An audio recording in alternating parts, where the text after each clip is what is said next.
Apocalipse capítulo 2. Escreve ao anjo da igreja de Éfeso: isto diz aquele que tem na sua destra as 7 estrelas, que anda no meio dos 7 castiçais de ouro. Conheço as tuas obras e o teu trabalho e a tua paciência, e que não podes sofrer os maus, e puseste à prova os que dizem ser apóstolos e o que não são. E tu os achastes mentirosos, e sofreste e tens paciência, e trabalhaste pelo meu nome, e não te cansaste. Tenho, porém, contra ti que deixaste o primeiro amor. Lembra-te, pois, de onde caíste e arrepende-te, e pratique as primeiras obras, quando não brevemente virei a ti e tirarei do seu lugar o teu castiçal, se não te arrependeres. Tens, porém, isto, que odeias as obras de nicolaítas, as quais eu também odeio. Eu vou voltar aqui, ó. Tem, porém, contra ti que deixaste o primeiro amor. Guarda isso aí, tá? Que nós vamos falar sobre isso. Eu vou abrir um parêntese aqui, né? Quando fala dos nicolaítas, tá? Ele fala aqui, ó. Tenho, porém, contra ti que odeias as obras de nicolaítas. Falando aqui do primeiro amor, o que que acontece? Ele fala aqui, ó. Lembra-te, pois, de onde caíste e arrepende-te e pratica as primeiras obras.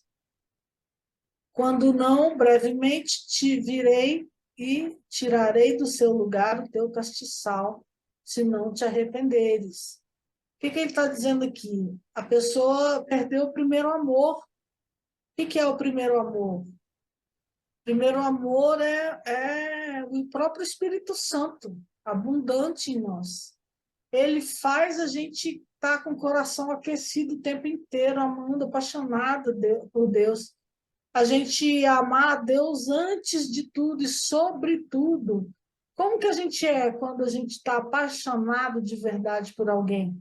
Por mais que a gente trabalhe, por mais que a gente tenha obrigações, a gente já acorda pensando naquela pessoa, né? A gente sofre se a gente não estiver perto dela. Se a gente sentir que ela está longe, a gente sofre, dói o coração.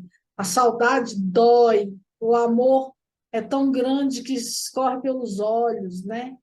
Então, esse é o amor que Deus quer de nós. E é o amor que Jesus fala, né? Que é amar a Deus sobre todas as coisas e ao próximo como a ti mesmo. Se cumprir esses 2 mandamentos, você cumpriu a lei. Quer dizer, o maior mandamento de todos é amar a Deus dessa forma, né? E muitas vezes a gente perdeu esse primeiro amor e nem sabe, né? Aí o que que ele fala aqui, ó? Esse capítulo de Apocalipse é sempre uma paulada na minha muleira. Eu leio ele direto, que já é para mim não esquecer de nada, entendeu? Sim. É assim, ó, lembra-te, pois, de onde caíste. Onde foi que você ficou mais morno? Onde foi que você não ficou, aconteceu alguma coisa que te começou a te prender, te amarrar e você não ter como ter o mesmo relacionamento com Deus, a mesma paixão, o mesmo amor. Arrepende-te, pratica as primeiras obras, ou seja, volta lá. E muitas vezes é até um local físico. Quando não brevemente virei a ti e tirarei do seu lugar o teu castiçal. Ele está falando, o que é o nosso castiçal? É o Espírito Santo habitando em nós. É a luz de Deus em nós. Né? O Espírito Santo habita no centro do nosso espírito. E muitas vezes a gente muda de lugar e muda o relacionamento com Deus. Parece que o lugar tem uma egrégora, uma coisa diferente que não te permite ter o mesmo relacionamento com Deus. Então ele fala, ó, lembra-te de onde caíste, volta lá. Volta lá nas primeiras obras, senão eu vou tirar o castiçal se você não se arrepender. Se arrependa e volte, né? É o que está dizendo aqui. Sim. Aqui, tens, porém, isto, que odeias as obras dos nicolaítas, as quais eu também odeio. Então, eu estou deixando aqui, vou abrir um parênteses aqui para falar dos nicolaítas, né? Uhum. Quem foram os nicolaítas? Nicolaítas são aquele tipo de gente que eu até assinalei algumas coisas aqui, que tem uma língua falsa de elogio bajulador e para manipulação. Toda manipulação é diabólica, luciferiana, né? São líderes que abusam verbalmente das pessoas que se sentirem só para se sentir bem, sabe? Abusam só para se sentir maior do que os outros. Fala coisas que humilham, e aí as pessoas que estão enfeitiçadas pelos nicolaítas também, elas se deixam abusar, né? E esses líderes que forçam essas pessoas a dar ofertas além do que elas têm condições de dar. Uhum. Eles falam também, obedece sem questionar. Deus vai dar conta dos problemas da liderança da igreja e vai corrigir se ela estiver errada. Né? Isso é bem típico dos nicolaítas, aquela coisa, obedecer sem questionar. Se o seu líder mandou, você obedece sem questionar. Se ele estiver errado, Deus vai cobrar dele e não de você. Isso é uma mentira do inferno, porque cada um vai prestar conta de si mesmo. Se eu fizer alguma coisa porque o líder mandou e Deus não mandou, eu vou prestar conta com Deus, independente do líder ter mandado ou não. E isso aqui é uma forma bem clara de manipulação. Se a gente não fosse para a gente questionar as coisas, Deus não tinha feito a gente com cérebro, e ainda com um cérebro tão perfeito, tão rico de recursos como é o nosso cérebro, né? E não teria deixado um livro para a gente ler e estudar, não é mesmo? Uhum. Sim. Deus chamou o seu povo para sair da escravidão do Egito. Eu não estou aqui para falar mal da igreja, eu já falei, a igreja é uma instituição que Jesus criou. A igreja em si é sagrada, Jesus foi quem inaugurou a igreja na terra.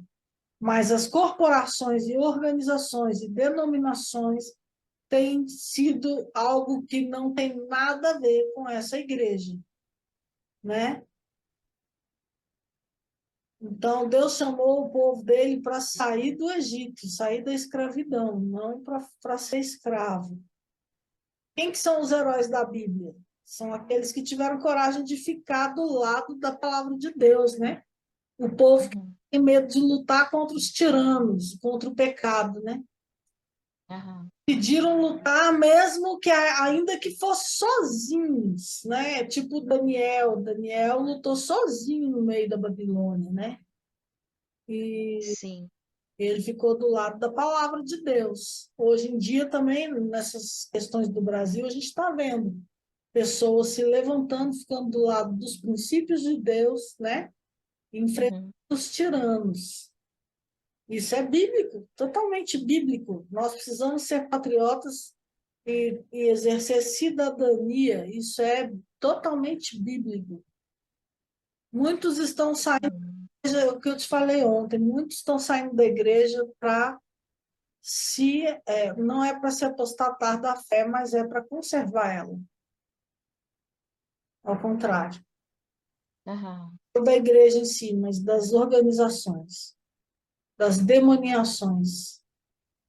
Muitos reconhecem o pecado na igreja, isso é o nicolaíta, ó, reconhece o pecado na igreja e na liderança, mas não fala nada, não faz nada a respeito. Continua. Quem cala, consente. Quem não denuncia o pecado é cúmplice. né? Se você sabe Uhum. mostrar o pecado vai te tirar da igreja, já é hora de sair dela há muito tempo. Chegou a hora de sair. Sai dela, povo meu. Uhum. Uhum. Deus vai corrigir esse povo. E se essas pessoas que estão no meio deles, elas vão sofrer correção de Deus do mesmo jeito, só pela sua passividade. Só lembrar da mulher de Ló, né? Que ela ficou desejando continuar lá, tanto que ela olhou para trás. E aí ela Uhum. virou sal. Eles acreditam, né, que esses líderes, né, eles acreditam e pregam que todos aqueles que saem dessa organização ou corporação não vai ser salvo. Isso não é só naquela seita que a gente estava conversando a respeito, né? São vários Sim, que não salvado. abertamente, mas agem como tal. Você sai de lá Uhum. e não te conhece mais. Isso é a É maior verdade. característica de seita, é essa. Somente existe um mediador, né, entre o homem e Deus, que é o nosso sumo sacerdote Jesus Cristo. Fechando Sim. parênteses sobre Nicolaíta. Nicolaítas são os líderes que querem manipular, controlar e usam até de mau caratismo para manter as pessoas sob seu domínio. Isso é nicolaísmo. Jesus odeia isso. Uhum. Quem tem ouvidos, voltando para o texto, né, do capítulo 2 de Apocalipse, quem tem ouvidos, ouça o que o Espírito diz às igrejas. Ao que vencer, dar-lhe-ei de comer da árvore da vida. Está no meio do paraíso. Aqui é um ponto muito importante que eu queria chegar. Você já tinha prestado atenção nisso? Dar-lhe-ei a comer da árvore da vida. Já tinha prestado Sim. nisso? Assim, assim, para mim eu via como uma recompensa, né? Pois é, Mas fala sobre isso.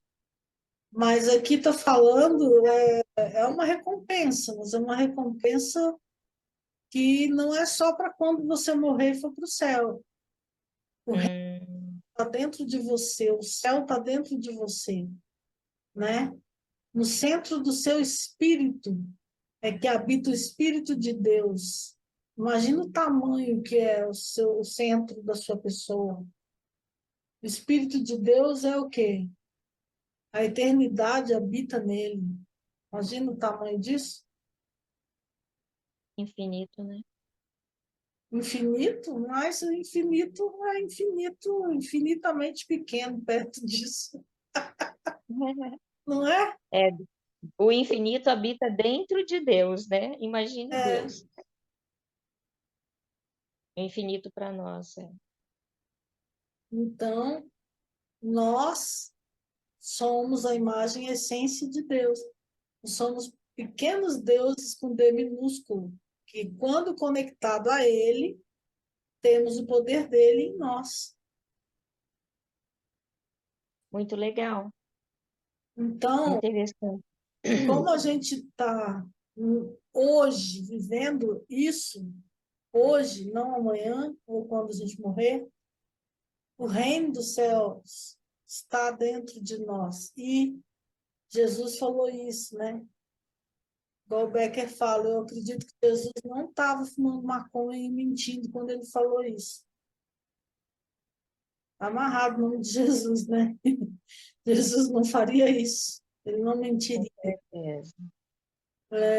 Então, Muito ele interessante. falou: o reino dos céus está dentro de vós, né? Uhum.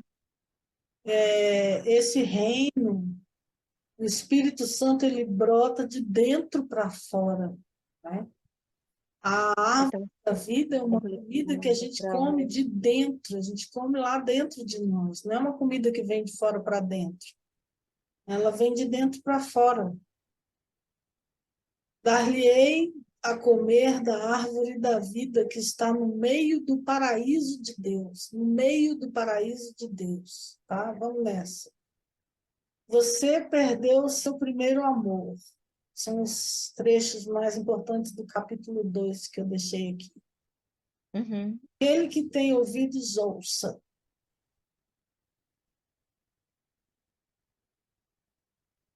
Ao que vencer, lhe concederei que coma da árvore da vida que habita no meio do paraíso de Deus. A morada de Deus está no centro do nosso ser. Seu paraíso é um lugar de paz e glória. Através do primeiro amor é que nós temos acesso à árvore da vida. O primeiro amor é uma chama de glória, uma chama de amor, que é o próprio Espírito Santo, né? Uhum. E representado por uma chama, vem de dentro de nós se manifestando. Aí a gente vai falar assim, não, mas Deus colocou um anjo com uma espada flamejante, né, de fogo, na entrada do Éden. Mas, na verdade, o que acontece? Essa espada flamejante aí é o mesmo fogo que arde na glória de Deus, entende? O mesmo fogo dessa espada flamejante. Isso aí é uma Uhum. relação que poucos têm. Esse fogo da espada flamejante é o fogo que arde na glória de Deus, que arde dentro de nós. Por isso nós temos acesso à árvore da vida. Então, quando a gente permite que o fogo da glória de Deus passe através de nós, que ele vem lá, né, do núcleo de Deus, passando por dentro do nosso espírito e saindo através de nós, através dos nossos olhos que queimam quando alguém olha para os nossos olhos, vê o brilho de Jesus, através da nossa boca que sai uma espada de fogo quando a gente fala da palavra, né, a palavra com vida, a palavra rema, que separa juntas as medulas, né? Uhum. Essa é a espada de fogo também. Essa espada de fogo sai da nossa boca quando a gente fala de Jesus, sabe? A espada não pode nos matar, porque ela passa por nós e nós já passamos por ela, né? Quando a gente nasceu de novo, a gente nasceu do fogo, da água e do sangue de Jesus. Portanto, nós temos acesso à árvore da vida, né? Deus quer que a gente se alimente a partir da árvore da vida. Por que eu não Aleluia. 200 dias em jejum? Ela aprendeu a se alimentar da árvore da vida. Aprendeu a se alimentar de luz, do fogo de Deus, da glória de Deus. E eu sinto isso quando fico um dia inteirinho com Jesus no meu quarto de oração. Eu sinto um fogo tão grande dentro de mim, incendiando meu coração de uma tal maneira que é um prazer tão grande que nada faz falta, nada. Se deixar, se eu puder ficar ali quantos dias eu puder, eu fico e nada me faz falta, nada, entende? Nada, Uhum. nem comida, nem nada, nada faz falta. É uma coisa tão sobrenatural e poderosa e prazerosa que você não tem falta de nada, você não precisa de mais nada, só precisa dele mesmo. Há tantos cristãos hoje que estão só se alimentando apenas de árvore do conhecimento do bem e do mal, né? E sempre vem de fora, na tentativa de mudar o comportamento. Esse é o prosélito, né? As pessoas que os nicolaítas querem conservar na igreja, manipulando elas, e elas também ficam sempre. Porque o discípulo vai ser como discipulador, né?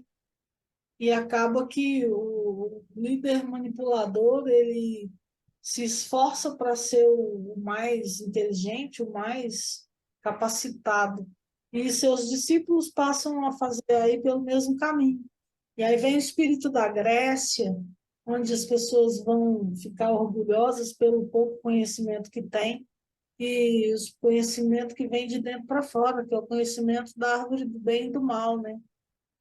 E Uhum. tenta tudo, tenta a santidade por saber aprender o que deve ser feito, como deve andar, mas aprende com intelecto, aprende com influências externas, não sendo algo que realmente nasceu de dentro para fora, regenerador como é quando você nasce de Deus e o Espírito Santo realmente toma posse de você, de dentro para fora.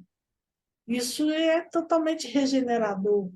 E você recebe esse maná todo dia, você sente literalmente seu espírito se alimentando, se embebedando, se fartando nele, todos os dias. Eu vivo isso todos os dias. O dia que se eu distrair de manhã por causa de correria, de alguma coisa, eu fico mal, enquanto eu não vou para um canto e fico ali até eu sentir que o Espírito Santo veio e me alimentou no espírito, eu não sossego. Sim. Então, essa árvore da vida, ela produz vida de dentro para fora. E a árvore do conhecimento do bem e do mal busca gerar comportamentos, mudar comportamentos de fora para dentro. Isso jamais funcionou. Voltando ao assunto, né, do primeiro amor, o maior estratagema de Satanás no mundo hoje é levar as pessoas a fecharem a porta de entrada do primeiro amor, que é dentro, lá dentro. A gente volta naquilo que o apóstolo Bueno falou do espírito de amargura, né? Esse Aham. espírito de amargura, ele fecha essa porta. E Deus revelou para ele bem isso, foi uma revelação que Deus deu para ele. Se ele tivesse ficado magoado, todo aquele poder, aquela unção que Deus estava dando para ele, ia ficar concretado ali. Não ia conseguir fluir, entendeu? Porque a raiz de amargura, não sei se você lembra que eu falei uma vez que Deus me revelou algo sobre a família do apóstolo Becker, sobre o pai dele. Mas então essa questão da raiz de amargura, isso faz com que essa parte fique obstruída, onde a parte onde flui, onde vem de dentro para fora o fogo do espírito, né? A espada gigante que sai pela nossa boca, pelos nossos olhos, né? Pelas nossas mãos, quando a gente toca alguém com poder.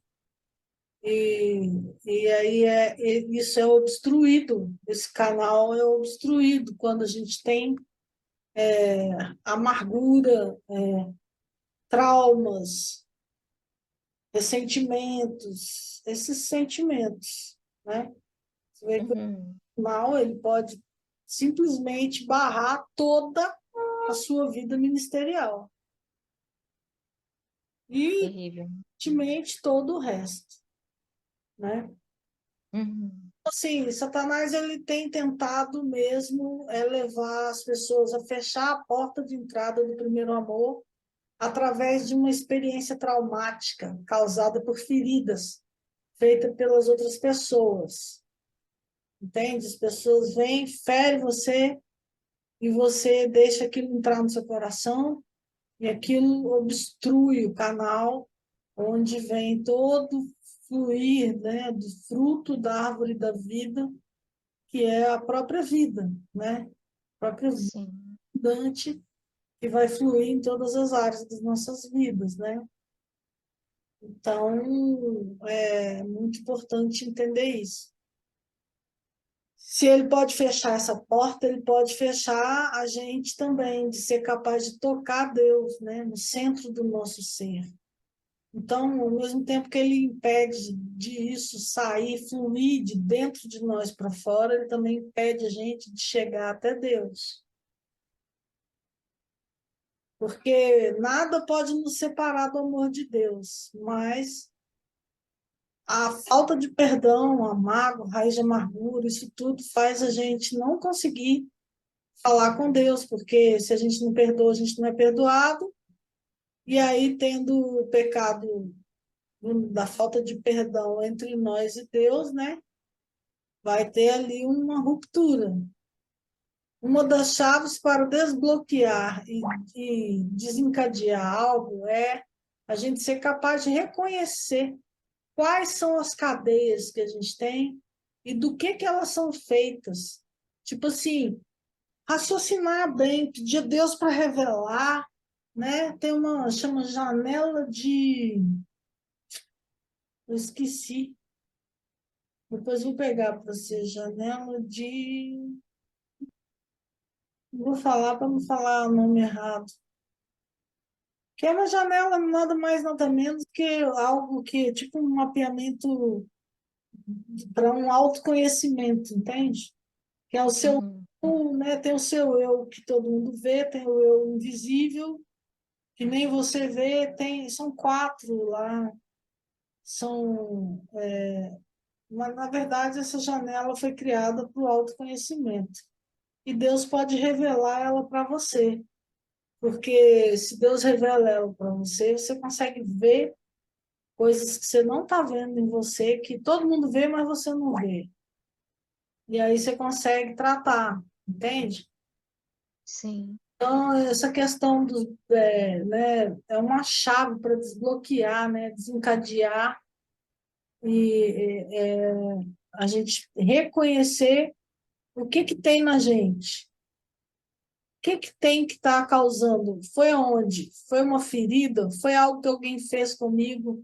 Entrou no meu subconsciente e hoje eu não consigo mais passar em tal lugar por causa disso, ou eu não consigo, eu sinto cheiro de canela e me dá dor de cabeça. Por quê? Porque um dia alguém me falou coisa muito mal e estava fazendo bolo de canela, eu nem lembro disso, mas quando eu sinto cheiro de canela, me dá dor de cabeça, eu fico nervosa por causa disso, entendeu? Tem muita coisa desse tipo, feridas, Uhum. traumas, coisas que a gente não lembra na infância, que a nossa própria memória cuida de não expor, para a gente poder não sofrer ressentimento, dores. O cérebro tem vários mecanismos de defesa para a gente não ficar sofrendo, né? Então, tem coisa que você não vai lembrar da sua infância, que causou traumas.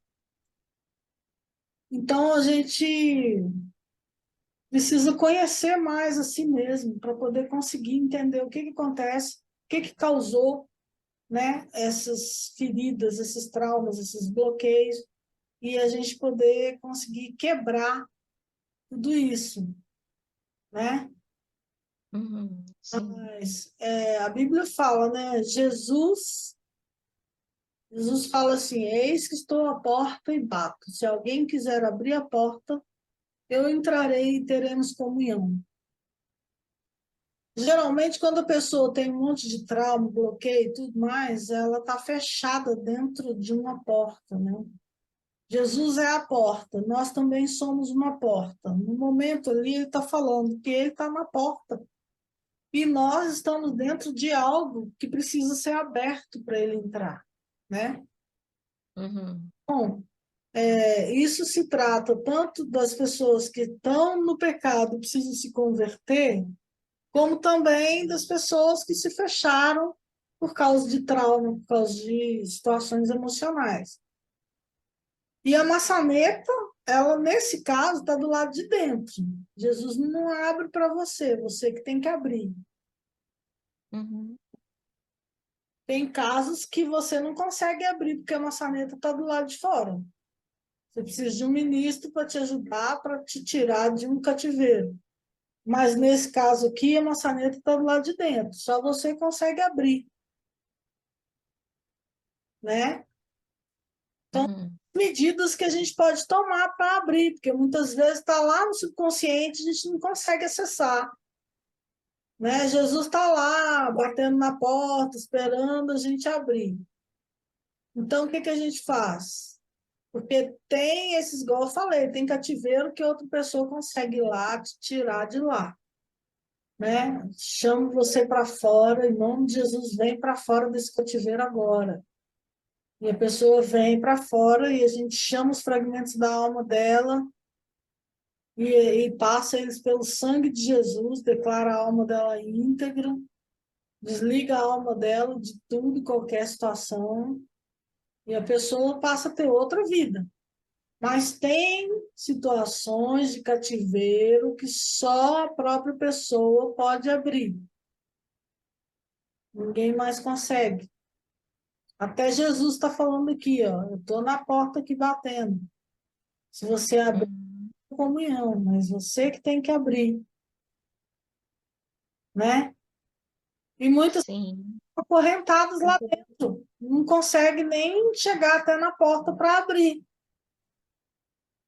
Por quê? Porque é muita mágoa, é muita tristeza, muito sofrimento, é muita coisa que a vida trouxe e que a pessoa, não sabendo como agir com aquilo, foi acumulando ferida, foi acumulando correntes, foi acumulando prisão, cativeiro. E aí, muitas vezes, ela não consegue nem chegar até a porta para abrir. Então, é importante fazer um ato profético nesse caso, né? A pessoa que estiver assistindo esse vídeo identificar algo parecido e não consegue abrir para Jesus entrar e mudar algo, né, na vida dela, tem atos proféticos que podem ser feitos, né? Muitas vezes nós somos incapazes de ter comunhão com o Pai num lugar de mais intimidade por causa disso. Por causa de ter regiões de cativeiro que a gente que precisa abrir e a gente nem sabe que tem. E muitas vezes não consegue mesmo. Parece que está dentro de uma cápsula que pode bater, que não quebra. Agora, se a pessoa resolver abrir, com um clique ela abre. Entende? Mas ela precisa entender que ela precisa disso. E ela precisa pedir o Espírito Santo para ajudar ela. Uhum. Aí, o que tem que ser feito nesse caso? Estou ensinando você, Denil, que está aprendendo libertação, tá? Você vai mandar a pessoa fechar os olhos, respirar fundo. Eu sempre mando respirar 5 vezes, contando até 5. Aham. Depois você manda a pessoa relaxar os músculos da testa, relaxar a cabeça, relaxar a região dos músculos da região das bochechas. E relaxando. Sinta seu rosto, sua cabeça inteira relaxando. Depois o pescoço, vai relaxando. Depois os ombros, relaxa. Relaxa bastante. Agora visualiza as correntes que estão te impedindo de avançar. Tem uma área que você quer avançar e não consegue. Tem várias áreas na sua vida que não andam. Você está com problema de finanças, você está com problema ministerial, você está com problema de relacionamento com seu marido. Tem alguma coisa ou várias coisas que você vê que na sua vida, por mais que você faça, não avança. Por quê? Porque tem correntes te prendendo. Então, você visualiza essas correntes, pede o Espírito Santo para te mostrar, imagine, visualiza elas. Agora você visualiza a espada da palavra de Deus nas suas mãos. A espada da palavra de Deus está na sua mão agora. Você agora vai golpear essas correntes com essa espada. Essa espada ela é tão poderosa que no primeiro toque as correntes vão quebrar. Essa espada é de diamante e fogo flamejante. Ela é muito poderosa. Só de encostar, só com a sombra dela, essas correntes já se derretem, se quebram. Agora sinta, escute, ouça elas se quebrando e caindo no chão. E você está livre. Você está livre agora. Essas correntes não te prendem mais. Está quebrada, estão destruídas, estão no chão. Agora você declara: eu perdoo, perdoo, perdoo, se tiver alguém para perdoar. Né? Uhum. Fala 10 vezes em voz audível: eu perdoo cada pessoa. Pronto, agora você está livre. O Espírito Santo agora flui de dentro de você para fora. Onde o Espírito Santo está, aí há liberdade. E você está livre. Agora você está livre para se alimentar da árvore da vida. Agora o fogo flamejante da espada do querubim vai passando por dentro de você e vindo para fora. O fogo da glória de Deus que incendeia essas espadas, que incendeia seu coração, que sai dos olhos de Jesus, esse mesmo fogo que vem de dentro de você. O fogo da glória de Deus vem de dentro de você, saindo pelos seus olhos, saindo pela sua boca para falar do amor de Deus e libertar as pessoas. O fogo do amor de Deus que transforma e purifica você e através de você. Assim como Jesus é a porta, né? A gente também é uma porta. E quando a vida de Deus não tem mais impedimento para fluir através de nós, a glória de Deus flui abundantemente de nós, aquecendo os nossos corações, aquecendo as pessoas à nossa volta, fazendo com que elas se sintam acolhidas, né?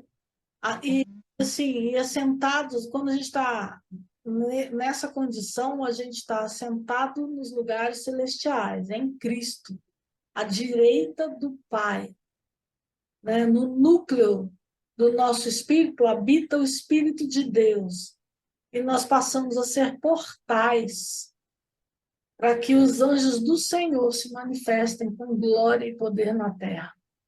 Os anjos de fogo passam a passar através de nós, de, de lá do trono de Deus até aqui na terra. Você imagina, nós passamos a ser um portal onde o reino de Deus inteiro se manifesta na terra, através de nós. Amém?